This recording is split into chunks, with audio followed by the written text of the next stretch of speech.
Hello students, आज की इस वीडियो में हम बात करेंगे आप लोगों से।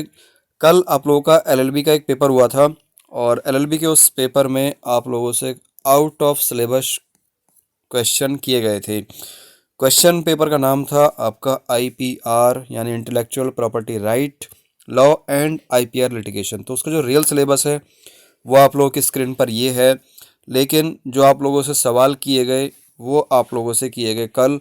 यहाँ पर आप लोग देखें तो इंटेलेक्चुअल प्रॉपर्टी लॉ का ये क्वेश्चन पेपर है। इसमें यहाँ पर लिखे हुए कुल 5 प्रश्नों के उत्तर दीजिए और प्रश्न संख्या 1 अनिवार्य है।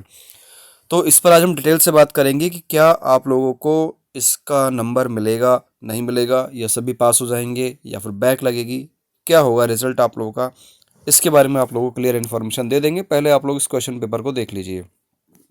तो क्वेश्चन पेपर जो है वो कुछ ये है, और यहाँ पर जो फर्स्ट क्वेश्चन था आपका silent feature of information technology law, उसके बाद फिर डिजिटल एंड इलेक्ट्रॉनिक्स का सवाल पूछ लिया। फिर यहाँ पर place of dispatch of electronic records, e governance पर सवाल आ गया।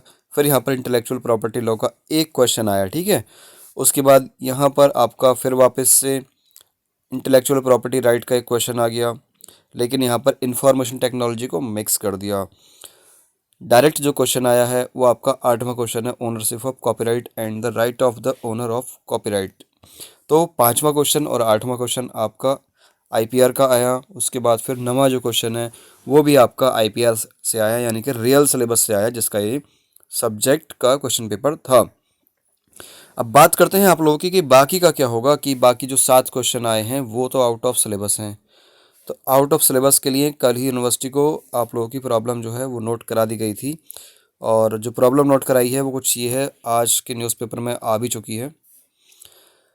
न्यूज़पेपर के अकॉर्डिंग यहाँ पर आप लोग देख सकते हैं, यहाँ पर लिखा हुआ है कि एलएलबी परीक्षा में प्रश्न पत्र में आया आउट ऑफ सिलेबस। इसके लिए क्या करा है इन्होंने कि कल जब आप लोगों ने अपने जो टीचर्स हैं उन लोगों को बताया हुआ कॉलेज में अपने, तो वहाँ पर आप लोगों के गाइडलाइंस दी गई थी कि 10 क्वेश्चन दिए गए हैं, तो 10 में से आप लोगों को केवल 3 ही करने हैं जो आपके रियल आईपीआर के क्वेश्चन थे। आईपीआर यानी intellectual property right, law and IPR litigation वाले जो क्वेश्चन थे, 3 ही क्वेश्चन आए थे, उन्हीं 3 को सॉल्व करना था। और उन 3 को सॉल्व करने का जो रीज़न था उनका ये था कि इन्हीं 3 से आप लोगों का मूल्यांकन किया जाएगा। यानी कि अब जो आप लोगों का जो क्वेश्चन पेपर है जिसमें आप लोगों के 3 सवाल आईपीआर वाले थे, तो वो एक क्वेश्चन आप लोगों का हो गया यहाँ पर 30 नंबर का, ठीक है। 3 क्वेश्चन थे, एक क्वेश्चन आप लोगों का 30 नंबर का हो गया। 30 या 90 नंबर आप लोगों को यहाँ से मिलने हैं।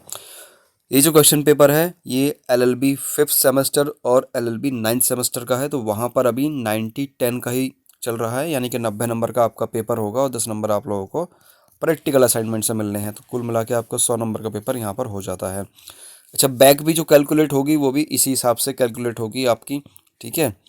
तो बैक के लिए पहले क्या रहता था कि आप लोग के अगर 36 नंबर से कम आते थे 90 में से, तो आप लोगों की बैक लगती थी। लगभग आप लोग इसी पे कैलकुलेट कर लीजिए अब, ठीक है। 30 या 90, तो 90 अभी भी वही है बैक का। तो 36 नंबर से अगर कम आते हैं तो आप लोगों के बैक लग जाएगी, ठीक है। ये जो 36 नंबर की बात की गई है ये आपके 90 + 10 यानी 100 से की गई है। 100 में से 36 मार्क्स आपके आने ही चाहिए। तो बैक का तो सिस्टम वही हो गया, बाकी सब चीज़ें आप लोगों की बदल चुकी हैं। बदली क्या है कि 30 नंबर का आपका एक क्वेश्चन हो गया, कुल मिला के आपको 30 या 90 नंबर का क्वेश्चन पेपर सॉल्व करने थे। केवल 3 ही क्वेश्चन आप लोगों को करने थे। अब कितने में लिखना था और कितने पेज में लिखना था, ये सारी कैलकुलेशन आप लोग छोड़ दीजिए। अगर आप लोगों ने आंसर सही लिखा है तो आप लोगों के मार्क्स अच्छे ज़रूर आएंगे, क्योंकि ये पेपर आउट ऑफ सिलेबस है और यूनिवर्सिटी अपनी गलती मान चुकी है, यहाँ पर दिया हुआ भी है क्लियरली। यहाँ पर क्या हुआ है कि मूल्यांकन भी इसी आधार पर किया जाएगा। 4 प्रश्नों में से केवल 3 प्रश्नों के उत्तर करने होंगे, ठीक है। 3 प्रश्नों के उत्तर करने होंगे, मूल्यांकन भी इसी आधार पर किया जाएगा। कुल अंक 10 प्रश्नों में से चयनित 3 प्रश्नों पर ही दिए जाएंगे। कुल अंक 10 प्रश्नों में से चयनित 3 प्रश्नों में से ही दिए जाएंगे। इसके बाद परीक्षा सुचारू रूप से कराई गई, ठीक है।